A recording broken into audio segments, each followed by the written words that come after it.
حضرت ولید رضی اللہ تعالی عنہ کہتے ہیں کہ حضرت ابو عمر رضی اللہ تعالی عنہ نے مجھے خبر دی ہے کہ انہوں نے ظہری سے رسول اللہ صلی اللہ علیہ وآلہ وسلم کی نماز کے بارے میں پوچھا کہ مدینہ کی طرف ہجرت کرنے سے پہلے مکہ میں آپ صلی اللہ علیہ وآلہ وسلم کی نماز کیسی ہوتی تھی، تو انہوں نے کہا مجھے عروہ نے خبر دی ہے۔ وہ حضرت عائشہ رضی اللہ تعالی عنہا سے روایت کرتے ہیں کہ انہوں نے کہا کہ ابتدا میں اللہ تعالیٰ نے اپنے رسول اللہ صلی اللہ علیہ وآلہ وسلم پر 2 رکعت نماز فرض کی، پھر ہجر میں 4 رکعت کر کے انہیں مکمل کر دیا، اور سفر کی نماز سابق حکم ہی پر برقرار رکھی گئی۔ سنن نسائی حدیث نمبر 455۔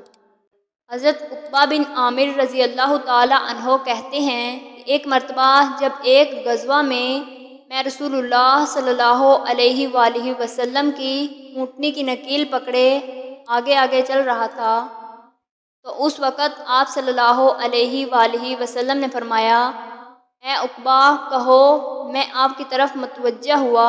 پھر آپ صلی اللہ علیہ وآلہ وسلم نے فرمایا، عقبہ کہو میں پھر متوجہ ہوا۔ پھر آپ صلی اللہ علیہ وآلہ وسلم نے تیسری بار فرمایا تو میں نے عرض کیا، یا رسول اللہ صلی اللہ علیہ وآلہ وسلم کیا کہوں؟